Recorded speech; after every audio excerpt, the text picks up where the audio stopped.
Bien, Dios nos bendiga en esta preciosa tarde de día viernes que nos da la oportunidad de poder una vez más concentrarnos y centrarnos en el estudio de la palabra y profundizar en todas estas materias que nos permiten, son maravillosas estas materias teológicas, hermanos, que hemos estado estudiando durante este último tiempo a través de esta plataforma y a través de nuestro instituto bíblico. Son una bendición, es gracia de Dios manifestada a nuestras vidas. Es muy hermoso lo que estamos viviendo. Yo creo que Dios nos está llevando a acercarnos más a Él por medio del conocimiento, ¿cierto?, de lo que la palabra nos entrega siempre. Así que, sin más preámbulo, quisiera comenzar hoy día dándole a todos la bienvenida a este precioso módulo. Los módulos que este es un módulo que nos va a permitir entender los conceptos tales como hermenéutica, exégesis, y por ahí siempre vamos a estar refiriéndonos a la homilética, ¿ya? Entonces, estos tres conceptos teológicos que en la práctica son el anuncio del Evangelio, la proclamación del Evangelio, la comprensión del Evangelio, la interpretación del texto tal como en la Escritura está expresado, ¿cierto? Porque allí nosotros tenemos problemas, porque nosotros tenemos una tendencia a interpretar todas las cosas. Nosotros leemos e interpretamos cualquier cosa, escuchamos e interpretamos. Entonces, sin las herramientas que nos entrega la hermenéutica, ¿cierto?, nuestra interpretación, que siempre, escuchen esto, la interpretación siempre la vamos a tener, lo voy a profundizar en un minuto más, siempre vamos a interpretar. El problema es que si nosotros no tenemos las herramientas necesarias para poder interpretar correctamente, vamos a interpretar, ¿cierto?, equivocadamente. Entonces, ¿qué es lo que hace la hermenéutica? ¿Qué herramientas nos da la exégesis? ¿Y cómo lo podemos expresar a través de la homilética? Es lo que vamos a estar viendo durante esta unidad, de aproximadamente 7 a un par de semanas más también, 7, 8 o 9 semanas espero poder entregar este precioso material. Hermanos, hermanas, este material es para predicadores, ¿ya? Es para futuros predicadores, para hermanos, hermanas que tengan la intención de predicar y de poder conocer, ¿cierto?, en profundidad y genuinamente y auténticamente lo que el texto quiere decir, ¿ya? Así es que Dios les bendiga a todos los que son parte de este módulo de hermenéutica, porque de cualquier forma le va a servir esta unidad, de cualquier forma le va a servir poder capturar este conocimiento, ver los videos, revisar los apuntes, leer la literatura, aprender a usar los instrumentos para poder extraer del texto de manera efectiva y correcta lo que el texto quiere decir. Pues, necesitamos las herramientas. Hay diccionarios del griego al español, hay diccionarios del arameo al español, hay concordancias Strong que nos permite ver palabras del texto, ¿cierto?, y poder acercarnos, ¿cierto?, a la esencia de los textos a los que nos vamos a referir.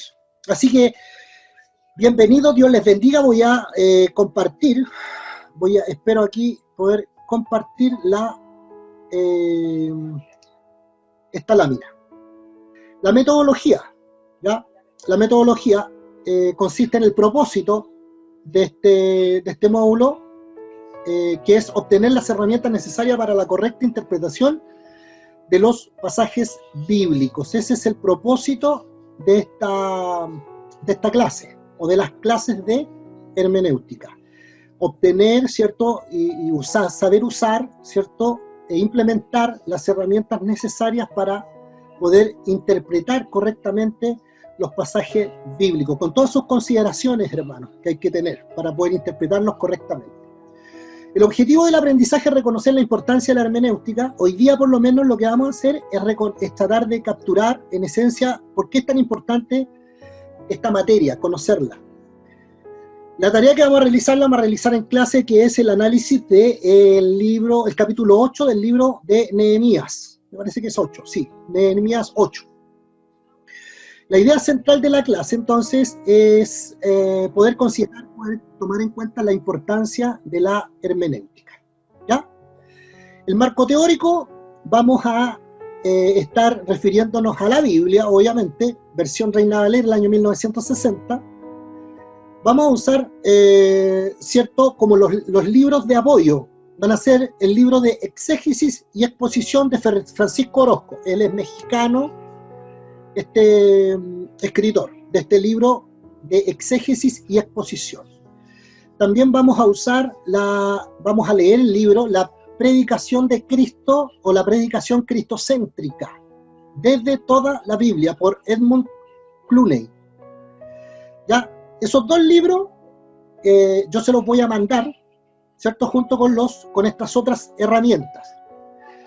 El diccionario Strong de palabras originales del Antiguo y del Nuevo Testamento va a ser una herramienta que vamos a usar, hermano. Yo se las voy a mandar. También vamos a usar la herramienta del léxico hebreo, arameo, español, y también vamos a usar la herramienta del léxico griego, español del Nuevo Testamento. Todos estos libros yo se los voy a enviar, ¿ya?, al grupo de WhatsApp del Instituto Bíblico, ¿ya? Y los que son literatura obligada es la Biblia, obviamente, la exégesis y exposición de Francisco Orozco. Todo lo que yo voy a decir está referido a ese libro, y nos vamos a respaldar en algunas gráficas por Clooney, que es la predicación cristocéntrica desde toda la Biblia, ¿ya? Y el resto van a ser herramientas que yo le voy a mandar para que las vayamos estudiando durante esta semana y aprendiendo a usarlas, ¿ya? Eso. El plan de la clase hoy día es introducción a la hermenéutica, definición de exégesis, homilética y hermenéutica, que son los tres conceptos, ¿cierto?, que son hermanos. Hablando uno, o sea, si hablamos de uno tenemos que hablar del otro, de exégesis y homilética. Aunque no nos vamos a referir ni a exégesis ni a homilética tan definidamente, pero sí nos vamos a referir harto a hermenéutica, ¿ya? El otro objetivo de esta clase, por lo menos, dentro de estos 45 o 50 minutos que voy a estar exponiendo, vamos a ver el análisis del episodio de Esdras, ¿cierto?, que eso lo teníamos como propósito de tarea hoy día. Evolución histórica de la hermenéutica. Déjenme ver si hay participantes pendientes, ¿no? Están todos agregados. Bien. Evolución histórica de la hermenéutica, hermano, porque es muy importante en todo aspecto que nosotros veamos, teología, cualquier concepto que nosotros veamos en teología, siempre va a ser bueno y va a ser necesario ver la evolución histórica, ya sea de una doctrina, ya sea de una enseñanza, ¿cierto? La evolución histórica que ha tenido, el progreso histórico que ha tenido, el desarrollo histórico que ha tenido, ¿cierto?, una materia, una doctrina o una enseñanza que se ajusta a la Biblia. Y bueno, y la hermenéutica ha tenido una evolución histórica también, un desarrollo histórico. Vamos a referirnos al desarrollo histórico de la hermenéutica. Cómo se interpretaba las escrituras en el tiempo post-apostólico, en el tiempo de la Edad Media, ¿cierto? Cómo se interpretó la Biblia en el tiempo de la Reforma, y así vamos a ir viendo estos aspectos. El otro punto que vamos a ver hoy día es la alegoría. Me voy a centrar harto en eso, la alegoría, porque nosotros los latinoamericanos pentecostales no muy asiduos a la teología, somos expertos en alegoría, somos doctores en alegoría, y eso lo vamos a definir hoy día. Vamos a ver qué es lo que significa alegorizar y por qué se usa tanto y por qué hemos llegado a la conclusión de que prácticamente cada vez que leemos cualquier versículo bíblico, cualquier capítulo, lo alegorizamos, ¿ya? Y el círculo hermenéutico, espero poder, si no lo vamos a ver la próxima semana, que es una panorámica completa de las consideraciones que hay que tener cuando nosotros leemos algún versículo bíblico, ¿cierto? En el contexto de un capítulo, en el contexto de un libro, en el contexto geográfico, en el contexto lingüístico, en el contexto teológico, etc. Hay muchas consideraciones que hay que tener en consideración cuando uno, ¿cierto?, lee un pasaje bíblico. No es llegar y leer un pasaje bíblico y decir, esto significa esto. Esto que acabamos de leer significa esto, a la buena y a la primera. No es así. Hay que tener consideraciones. Y hermenéutica te va a entregar las herramientas para poder siempre no apresurarse, ¿cierto?, en opinar o hablar o interpretar acerca de un texto bíblico sin antes tener en consideración todo lo que vamos a ir viendo durante estas semanas. Bien. Denme un segundo. Ahí está. Explicación de la hermenéutica, hermanos. La hermenéutica es una herramienta de interpretación que no se usará o no será necesaria mientras más cercanos estemos de una declaración verbal o escrita, ya sea cultural, geográfica, cronológica o lingüísticamente. Ahí dice lingüísticamente, pero es lingüísticamente. ¿Ya? Es decir, cualquier declaración verbal o escrita, ¿cierto?, que se pueda pronunciar hoy día o mañana, ¿cierto?, o la próxima semana o el próximo año, ¿cierto?, que usted escuche, ¿cierto?, no va a tener ningún problema en que usted lo pueda interpretar, porque usted pertenece a esa declaración, usted pertenece al contexto de esa declaración, sea verbal o escrita.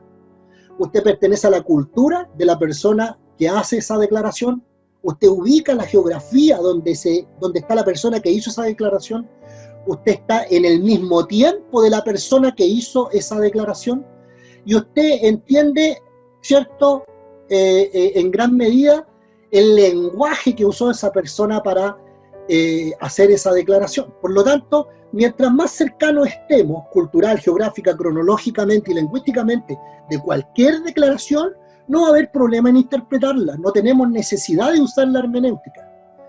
Pero si cambiamos el escenario, por ejemplo, como es la Biblia, nosotros tenemos que usar herramientas de hermenéutica, herramientas de interpretación. Tenemos que tener consideraciones exegéticas, tenemos que tener consideraciones cronológicas, lingüísticas, geográficas, culturales, filosóficas, del tiempo, de la época. Mientras más cercanos estemos a esas consideraciones con relación a un texto bíblico, más riqueza vamos a tener.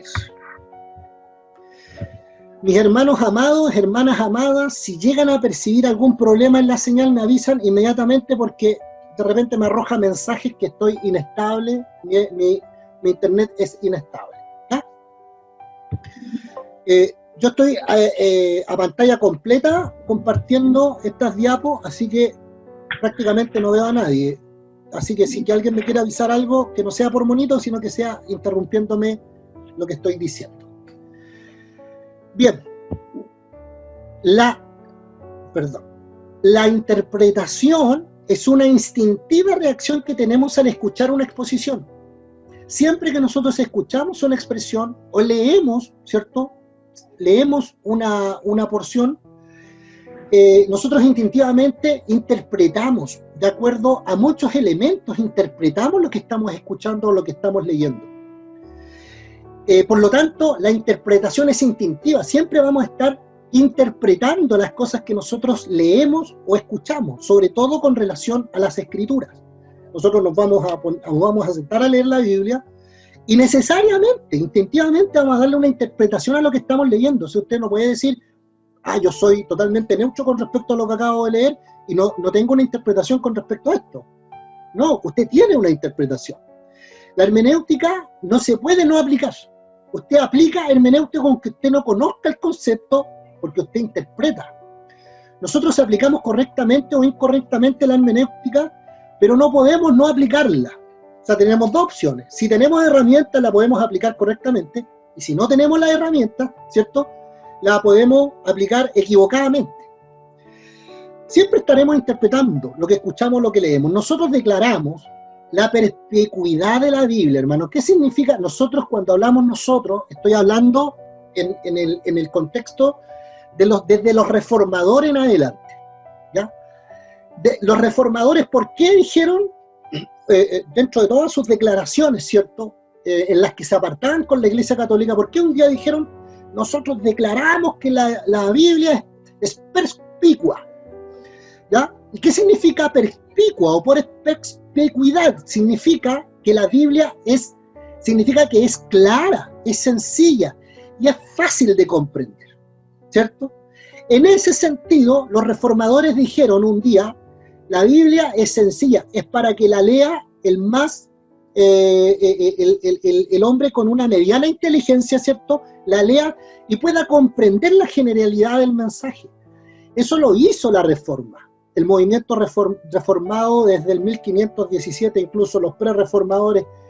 ¿Por qué?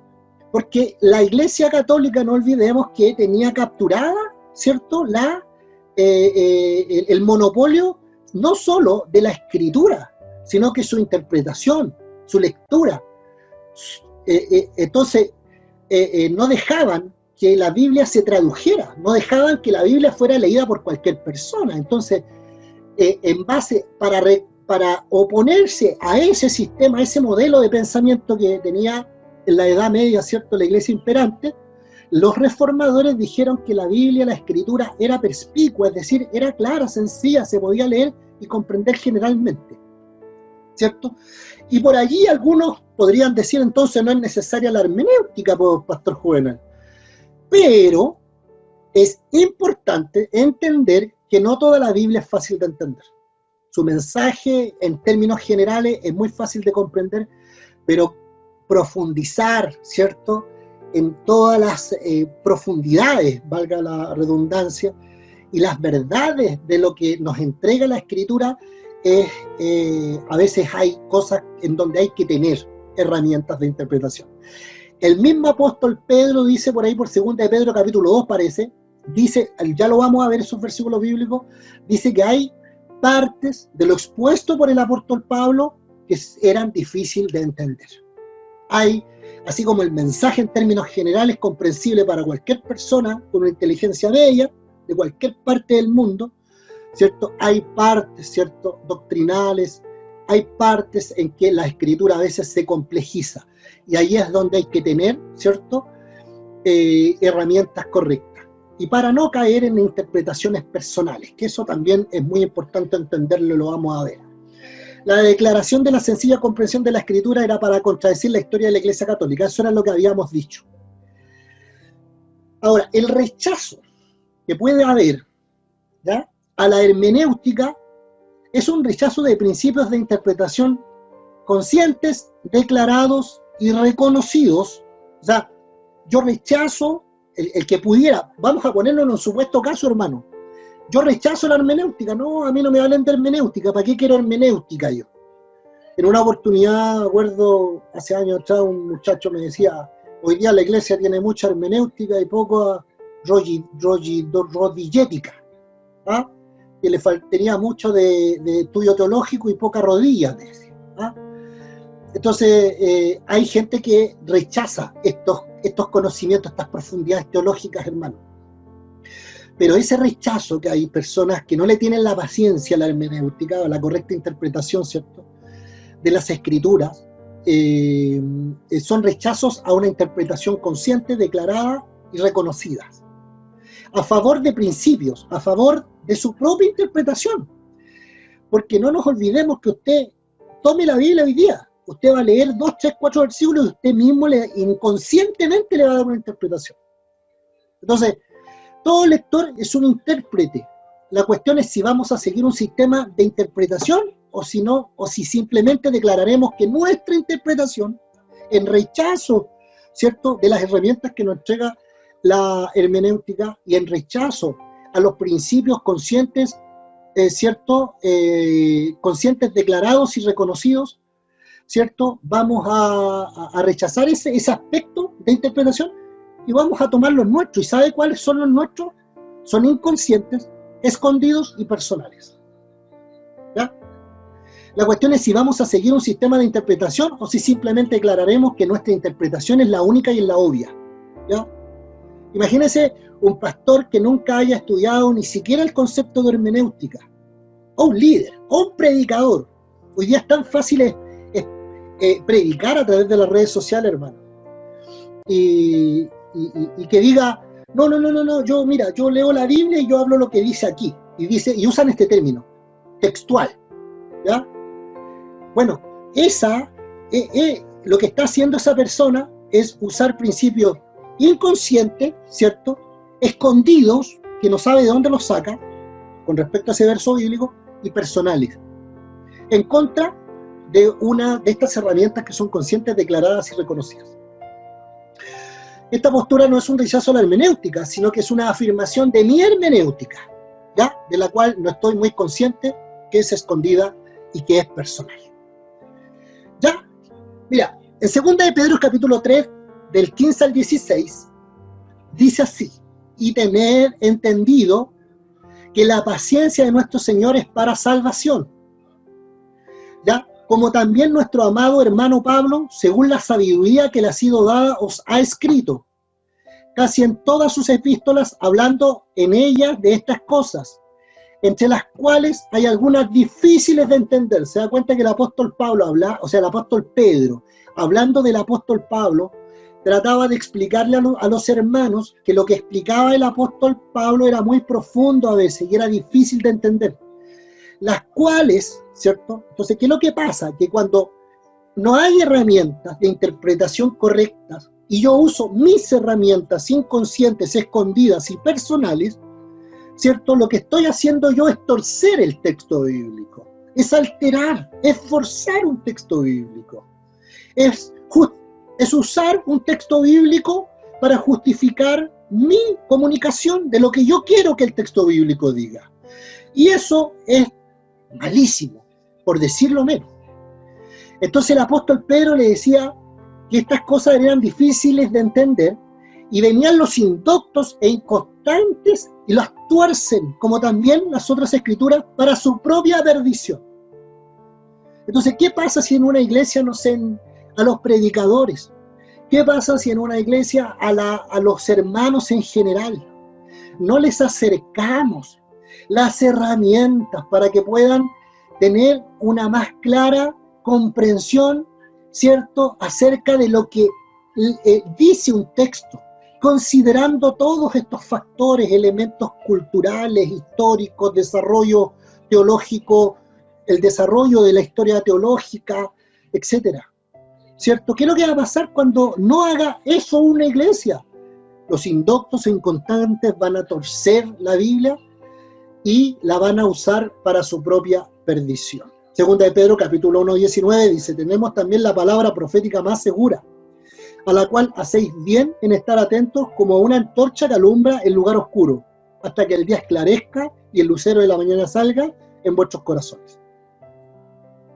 En segunda de Pedro, capítulo 2, verso 1 al 3, dice: pero hubo también falsos profetas entre el pueblo, como habrá entre vosotros falsos maestros, ¿ya? Y esto es muy importante, hermano. Mire, yo siempre digo que hoy día no se sorprenda por las iglesias grandes. Nunca un pastor, nunca una iglesia se debe sorprender por iglesias grandes, porque las iglesias grandes, ¿cierto?, están llenas de personas que quieren oír cosas que ellos quieren oír. ¿Ah? Ojalá existan iglesias grandes donde se pueda, ¿cierto?, exponer la palabra tal como es. Pero tenemos las experiencias de iglesias grandes en donde la gente va a escuchar cosas que ellos quieren oír. Y eso es lo que dicen las escrituras también.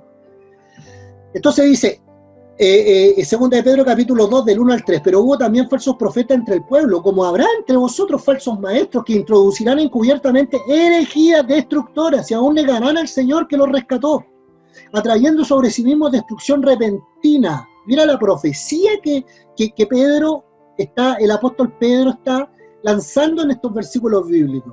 Qué contingente, qué actual, qué contemporáneo. Y muchos seguirán sus disoluciones, por causa de los cuales el camino de la verdad será blasfemado. Imagínate, y no es verdad, ¿ya?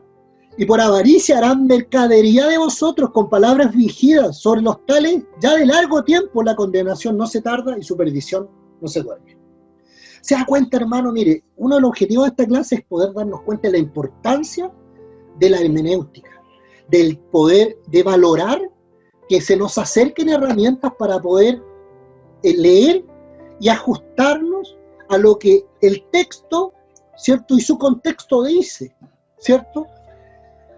Bien, 2 Timoteo capítulo 3, del verso 14 al 17 dice, pero persiste tú en lo que has aprendido y te persuadiste, sabiendo de quién has aprendido. Le escribe el apóstol Pablo a un joven hombre, Timoteo, ¿cierto?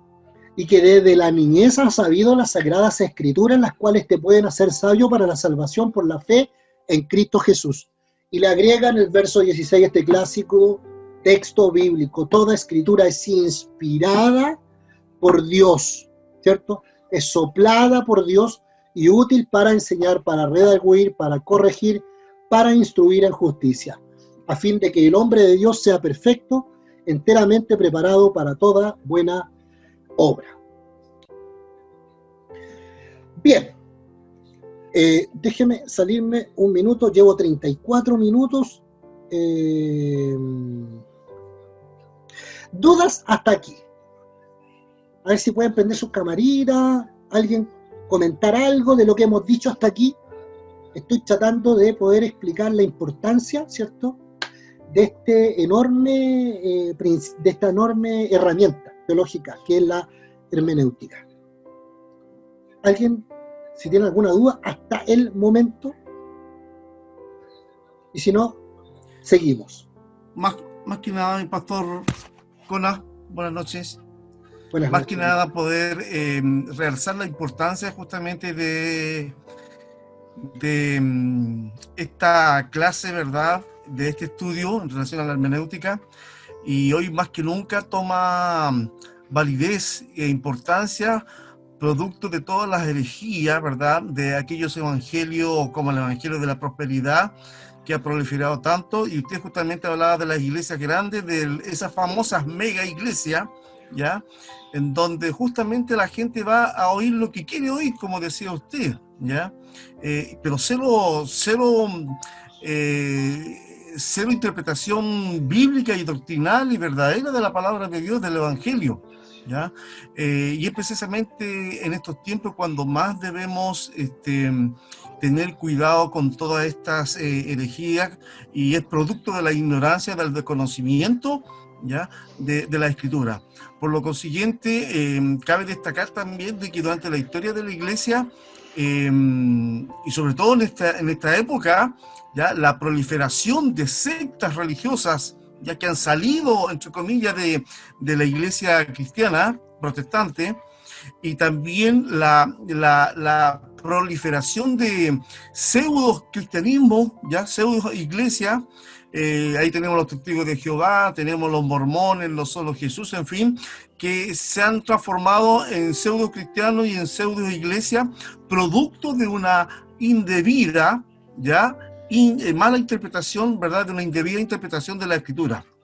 Mucho se ha dicho de que de un versículo bíblico o de un capítulo bíblico se puede formar prácticamente una nueva religión. Por lo consiguiente, realzar y agradecer al Señor por la importancia de poder estudiar justamente lo que es la hermenéutica y aprovechar, ¿ya?, justamente esta clase y las que vamos a tener, ¿no es cierto?, durante los meses que resta. Así que valorizar y agradecer al Señor por esta oportunidad. Amén. Amén. Bien. Gracias, mi pastor Guillermo. Bien, como lo decía, gracias por sus palabras en relación a lo que estamos exponiendo. Vamos a seguir. Entonces, déjenme compartir esto para que entremos en materia. Introducción a la hermenéutica, exégesis, homilética y hermenéutica. ¿Se acuerda que le comenté que estos eran tres conceptos que son como hermanos que están unidos, que son, si hablamos de uno, necesariamente de pronto tenemos que hablar de otro? La exégesis, ¿qué es lo que es la exégesis? Es una palabra griega que significa narración o explicación. ¿Ya? Aparece en las escrituras de modo sustantivo, como verbo, ¿cierto? Ahí hay algunos textos bíblicos. Yo les voy a mandar estas diapos para que ustedes después las desarrollen, pueden anotar los textos bíblicos, etc. Teológicamente, la exégesis establece el significado de un enunciado o un pasaje. ¿ya? En exégesis buscamos determinar qué dice y qué significa, qué dice y significa el texto. Es decir, la exégesis está más relacionada con el ámbito léxico, gramatical, ¿ya? Como veremos después, el principio protestante y reformado de exégesis afirma el sentido único del texto de la Escritura, ¿ya? Un texto no puede tener 2, ni 3, ni 4 interpretaciones, hermano. De acuerdo a la inspiración que le da el Espíritu Santo a la Escritura, ¿cierto? De acuerdo al contexto del desarrollo teológico de lo que está hablando, de acuerdo al desarrollo teológico bíblico también, de acuerdo al desarrollo cultural, todo se dio para que el texto tenga, ¿cierto?, un solo sentido, y no muchos sentidos, ¿ya? De manera que la tarea del exegeta es descubrir lo que el autor humano divino, se da cuenta que ahí hubo intervención del Espíritu Santo, por eso leíamos ahí en 2 Timoteo, toda escritura es inspirada por Dios. Perdón. Lo que el autor humano divino dijo cuando escribió el pasaje, ¿ya? En exégesis buscamos entonces obtener del texto, en lugar de meter al texto algún significado que no está allí. ¿Cómo se llama la actividad que nosotros hacemos cuando leemos un texto, interpretamos el texto sin ninguna herramienta y decimos algo que el texto no dice? Le incorporamos al texto algo que no dice. Eso se llama eisegesis. Es lo contrario a la exégesis. La exégesis extrae, la eisegesis agrega al texto algo que no dice, ¿ya? Y nosotros, sobre todo los que no tenemos mucho conocimiento teológico por ahí, ¿cierto?, y que hemos predicado harto, nosotros lo que más hacemos antes de, más que tener una exégesis, hacemos eisegesis, ¿ya? La exégesis se basa sobre todo en la estructura de la sintaxis del pasaje y de la semántica del mismo. Se da cuenta que tiene mucho que ver con las figuras gramaticales, con el idioma, con los modismos, ¿cierto?, del texto. Es decir, gramático y léxico. Gramático-léxico es un conjunto de términos, modismos y palabras que conforman un idioma, y la gramática las ordena y las subdivide en sustantivos, verbos y adjetivos, y entre otros. ¿Ya? Eso es lo que hace la exégesis, hermanos. ¿Y qué es lo que hace la hermenéutica? La hermenéutica es otra palabra griega que ocurre varias veces en el Nuevo Testamento. También hay algunos textos ahí que por tiempo no los voy a desarrollar, pero la tarea suya es poder analizar texto por texto de acuerdo a lo que estamos hablando. El vocablo griego tiene el significado de traducir, interpretar y explicar, basado en la exégesis. Te das cuenta que la hermenéutica no es sola, la hermenéutica es hermana de la exégesis. Cuando tenemos, ¿cierto?, una definición léxica, gramatical, acerca de una afirmación o de algún pasaje bíblico, ¿cierto?, lo que hace la hermenéutica, lo traduce, lo interpreta y lo explica, y le da un significado a esos pasajes bajo los principios que se estudian. Teológicamente, la hermenéutica es la ciencia y el arte, hermano, porque la hermenéutica y la homilética también son un arte, ¿cierto? Es una ciencia y un arte de interpretación bíblica. Ciencia por tener principios, ¿ya? Tiene ciertos principios establecidos sobre los que tiene que funcionar. Y arte porque requiere de una habilidad, hermano. Entonces, desarrollemos el arte y la ciencia de la hermenéutica cuando nosotros nos sentemos a estudiar la escritura con todas las herramientas que vamos a ver acá, hermano.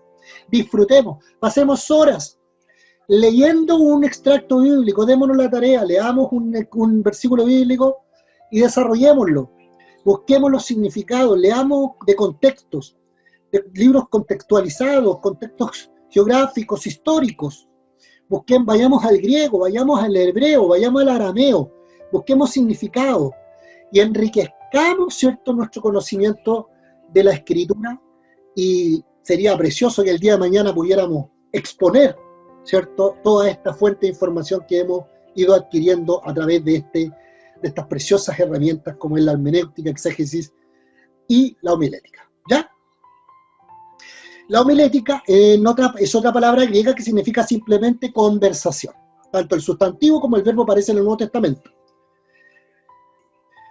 Esos son ejemplos del significado básico de la palabra griega sin embargo, pronto en la historia de la Iglesia el término vino a significar instrucción verbal. Predicaciones, lecturas, conferencias y discursos serían buenos ejemplos de este término. Teológicamente usamos el término homilética para describir la ciencia y el arte de escribir y predicar sermones. Es una ciencia, de nuevo, porque tiene principios, y es un arte porque requiere habilidades. ¿Ya? Eso es con respecto a la exégesis, hermenéutica y homilética. Hay una relación íntima entre exégesis y hermenéutica, y estas dos con la homilética. Es decir, así como la exégesis establece el significado de un texto, en hermenéutica encontramos los principios y esquemas para su interpretación. ¿Ya? Si asemejamos a la hermenéutica a la teoría, ¿cierto? Exégesis en la práctica. Explicamos el lenguaje, gramática y sintaxis. Exégesis, explicando las reglas bíblicas de interpretación, hermenéutica. Y esto forma la sustancia que ha de ser proclamada y predicada, homilética. Se da cuenta que tienen relación una con la otra estas definiciones que son maravillosas comprenderlas. Exégesis nos trae luz sobre el lenguaje, significado y léxico original, y la hermenéutica nos trae luz sobre la correcta interpretación basado en las herramientas que la hermenéutica nos entrega, sobre todo la exégesis.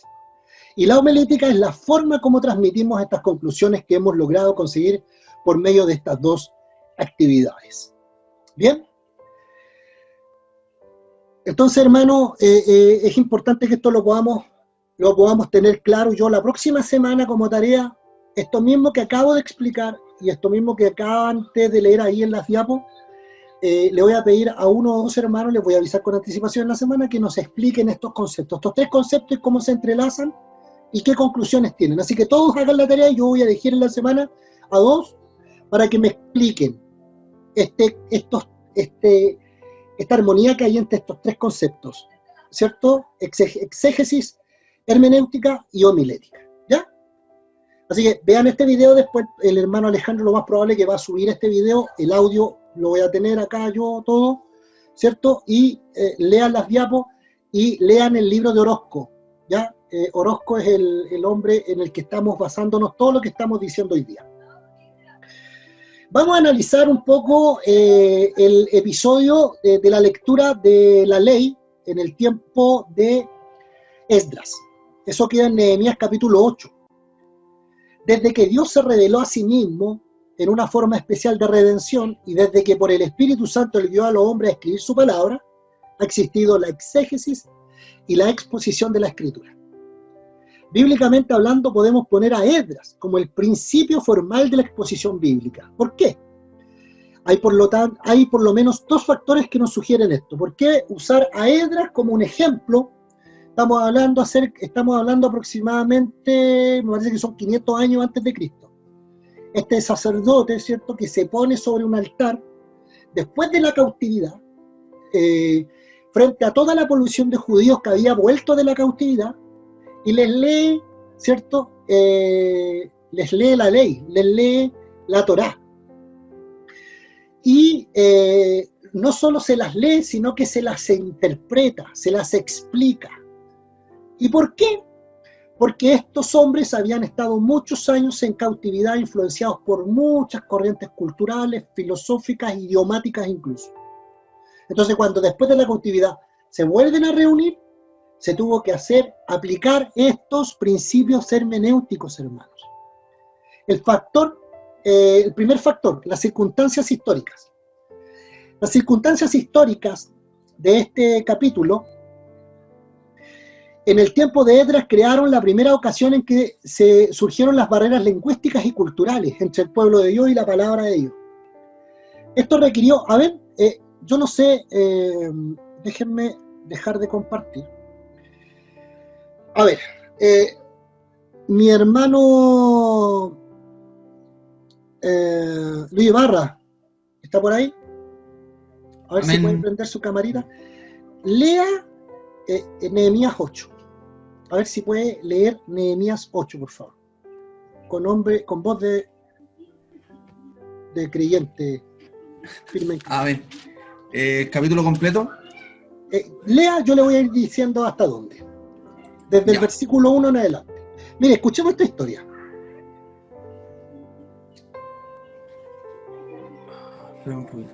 Sí, por supuesto. Ya, ahora sí. Esdras lee la ley al pueblo. Venido el mes séptimo, los hijos de Israel estaban en sus ciudades, y se juntó todo el pueblo como un solo hombre en la plaza que está delante de la puerta de las aguas. Y dijeron a Esdras el escriba que trajese el libro de la ley de Moisés, la cual Jehová había dado a Israel.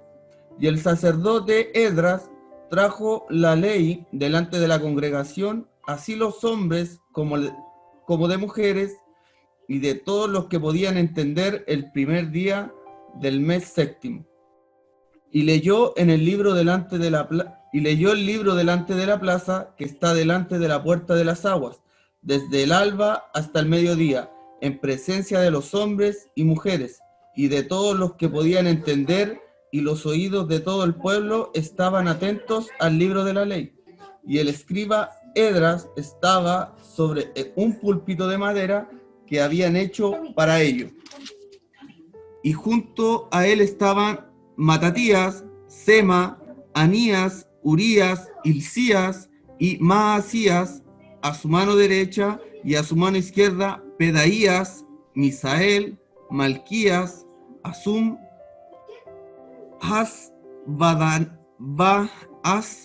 Badaná, Zacarías y Mesulam. Abrió pues Esdras el libro a ojos de todo el pueblo, porque estaba más alto que todo el pueblo, y cuando lo abrió todo el pueblo estuvo atento. Bendijo entonces Esdras a Jehová, Dios grande, y todo el pueblo respondió: Amén, amén, alzando sus manos, y se humillaron y adoraron a Jehová inclinados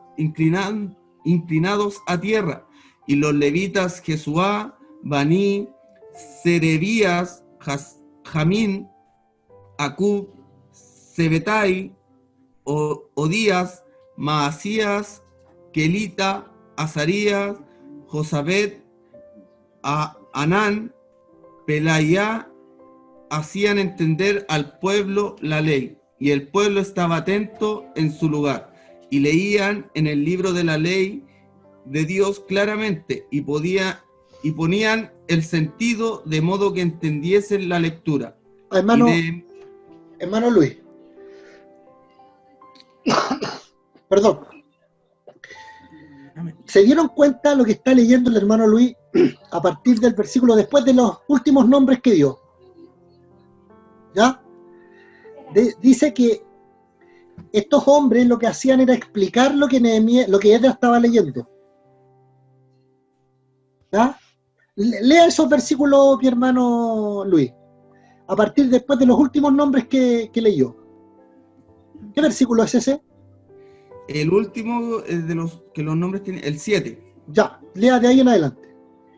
Y los levitas, Jesuá, Bani, Serebías, Jamín, Acub, Sebetai, Oídas, Maasías, Kelita, Azarías, Josabet, Anán y Pelayá hacían entender al pueblo la ley, y el pueblo estaba atento. Hacían entender al pueblo la ley. ¿Ya? ¿Y qué dice? Y el pueblo estaba atento en su lugar. Ya, siga leyendo. Y leían en el libro de la ley de Dios claramente, y ponían el sentido de modo que entendiesen la lectura. Y Nehemías, ponían el sentido de modo que entendían la lectura, hermanos. Mira, nosotros los pentecostales añoramos avivamiento. No hay otra forma si no podemos traer auténticamente, inspirado por el Espíritu Santo, lo que la Escritura quiere decir. No va a haber sobre América Latina un avivamiento mientras las iglesias estén alejadas del amor a la Escritura, de su correcta interpretación y de poner como lo dice ahí Nehemías, establecer un orden, el orden de lo que quiere decir la Escritura. Siga leyendo ese último verso, vuelva a leer el último verso que había leído, mi hermano. Amén. Y leían en el libro de la ley de Dios claramente, y ponían el sentido de modo que entendiese la lectura. Y Nehemías, el gobernador, y el sacerdote Esdras escribía, y los levitas que hacían entender al pueblo, dijeron a todo el pueblo: día santo es a Jehová nuestro Dios, no os entristezcáis ni lloréis, porque todo el pueblo lloraba oyendo las palabras de la ley. Luego les dijo: id, comed grosura. Ahí está bien. ¿Cómo se produjo ese movimiento? ¿Cómo se produjo ese movimiento ahí después en ese grupo de gente que estuvieron 180 años fuera de su nación? Que habían aprendido otros idiomas, habían sido influenciados por otras culturas. No tenían idea, habían escuchado por sus abuelos acerca de una ley de Moisés. Así que, hermano, la importancia de poder que Dios nos traiga luz sobre la palabra. Va a mover nuestra vida espiritual, va a mover nuestras iglesias, va a mover nuestra generación. La única forma, no hay otra. No hay otra. Vamos a continuar. Déjeme compartir. Gracias, mi hermano Luis Ibarra, por esa excelente lectura. Ay, pastor, muchas gracias. Dice, decía, las circunstancias históricas en el tiempo de Esdras crearon la primera ocasión en que surgieron barreras lingüísticas y culturales entre el pueblo de Dios y la palabra de Dios. Esto requirió una interpretación correcta para que esas barreras fueran sobrepasadas. Habían barreras porque había pasado mucho tiempo. Debido a la cautividad de Asiria y de Babilonia, los judíos habían sido llevados de su tierra y transportados a Mesopotamia para el tiempo de Esdras. Desde el año 458 antes de Cristo, cuando Esdras lee, la ley estaban en el año 458, yo dije 500 aproximadamente. Este tiempo era para Israel desde el año 722 para los israelitas, ¿cierto? El reino del norte.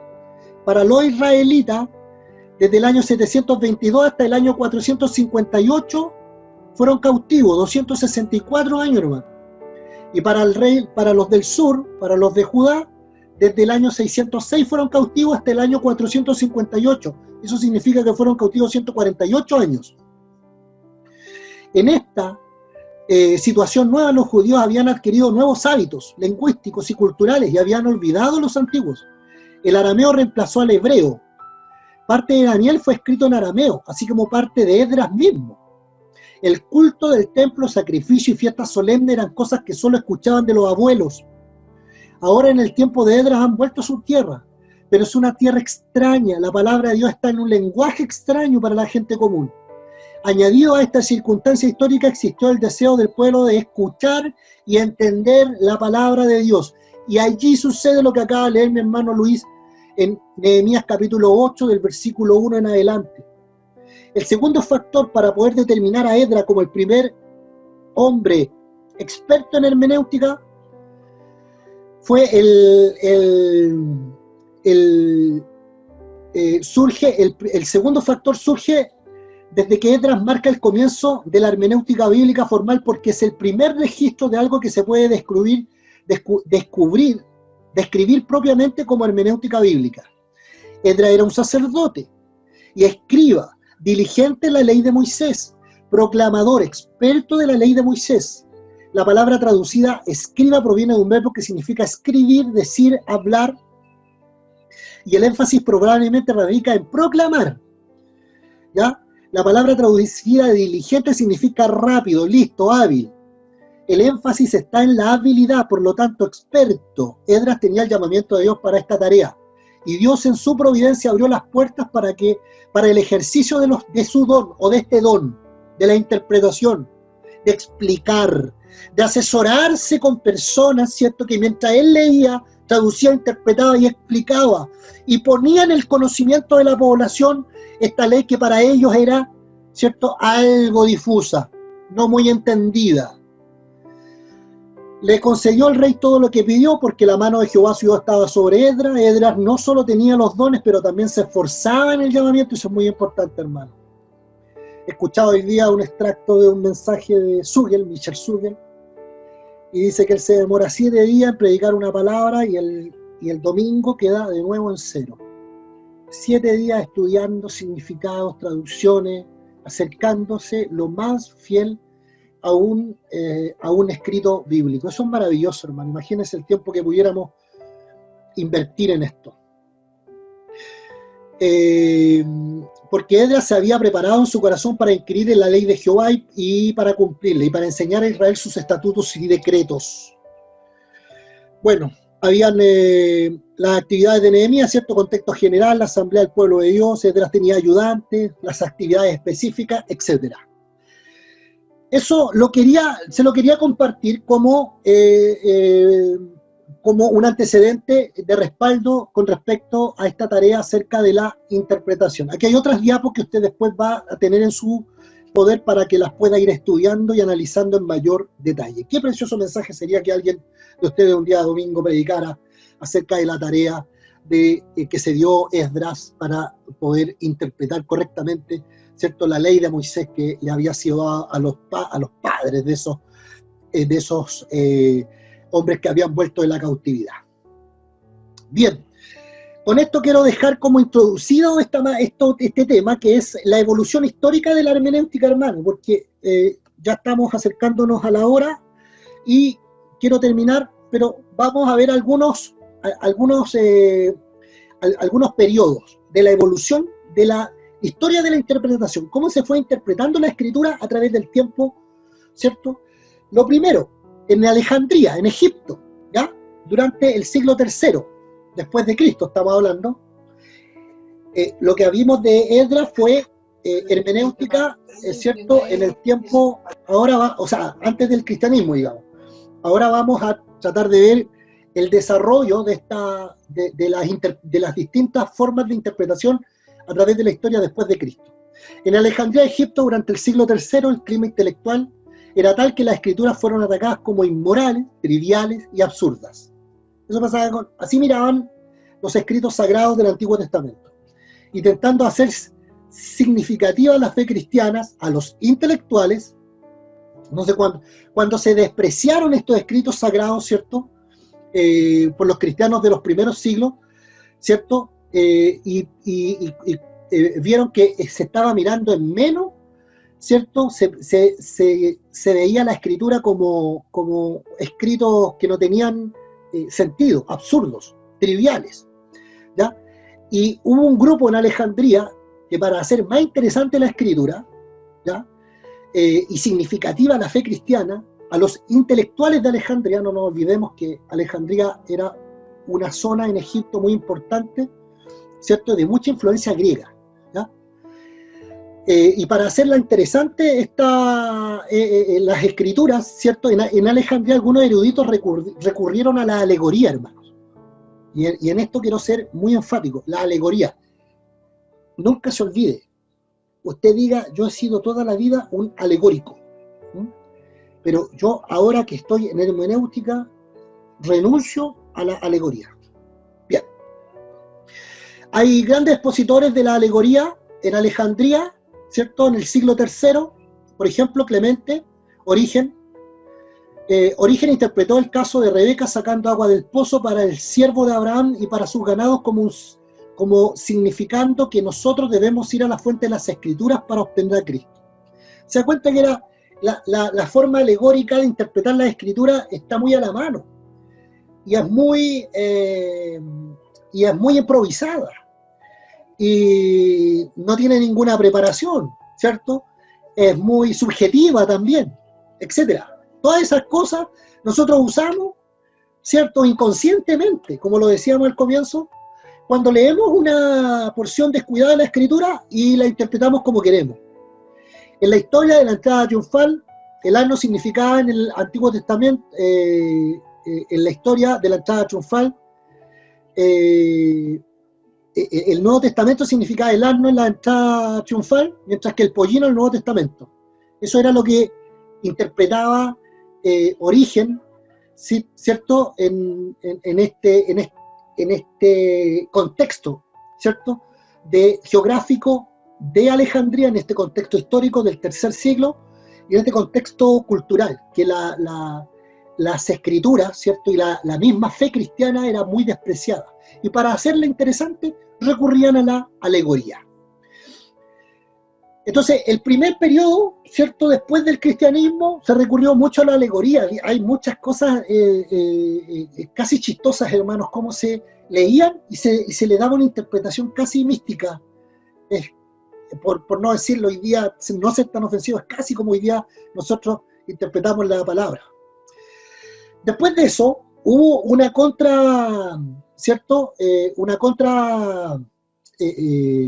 Una forma de reacción que nació de Antioquía en el siglo IV y V, contra la alegoría, hermano, ¿ya? Pero esto nace en Antioquía. Claro, cuando ya estaban abusando de las alegorías y se decía cualquier cosa de cualquier texto bíblico, como hoy día sucede, ¿cierto? Los hermanos de Antioquía desarrollaron un método, ¿cierto?, contra la alegoría, de interpretación un poco más ajustada. Pero dice que la historia, se perdió ese intento porque en el Oriente se levantaron muchas herejías, ¿ya? La iglesia se dividió entre los segmentos oriental y occidental, y en el sector oriente se levantaron muchas herejías, y todo el esfuerzo de los teólogos, los predicadores, los obispos, se volcó a poder ajustar, ¿cierto?, estas herejías, volver a la fe original, ¿ya? Entre los siglos IV y V, la Iglesia occidental, su hermenéutica se caracterizó por dos cosas: interpretación alegórica y la autoridad de la tradición. Aunque algunos reconocieron los peligros de la alegoría y establecieron buenos principios teóricos en sus escritos, en sus propias exégesis, la mayoría de ellos se apoyaban más en el método alegórico de interpretación. Y ahí nombra algunos: Ambrosio de Milán, Jerónimo, Agustín de Hipona, etc. ¿Ya? En la era medieval, ¿cierto? Esto duró más o menos 1000 años, a partir del siglo IV en adelante hasta el 1500. El tipo de exposición que predominó en ese tiempo fue la llamada cuatripartita. Sí, cuatripartita. Donde los intérpretes, durante la Edad Media, vieron sentidos, significados múltiples en las Sagradas Escrituras. Según ellos, ¿cierto? Un pasaje bíblico tenía un significado literal, un significado alegórico, un significado moral y un significado analógico, ¿ya? El significado literal mostraba lo que Dios y nuestros padres hicieron en términos históricos, ¿cierto? Acerca del texto que estaban leyendo, o del capítulo de la Biblia que estaban leyendo. El significado alegórico mostraba siempre cosas ocultas, ¿cierto?, que no estaban claras allí, pero se extraían o se sacaban o se le añadían al texto. Lo que era la famosa, lo que estábamos hablando, la eisegesis. El significado moral, ¿cierto?, de ese texto, ¿cierto?, tenía también un significado moral y daba consejos para la vida diaria. Y el cuarto era el significado analógico o místico espiritual, y nos muestra, lo enlazaba con el Apocalipsis, con algún tema, ¿cierto?, final. Esta interpretación cuatripartita podía ser usada de la siguiente manera: la interpretación podía ser literal, alegórica, moral o analógica. Por ejemplo, Jerusalén para los intérpretes medievales podía ser la ciudad literal en Palestina, o alegóricamente la iglesia, o moralmente el alma humana, o analógicamente la ciudad celestial. ¿Se da cuenta?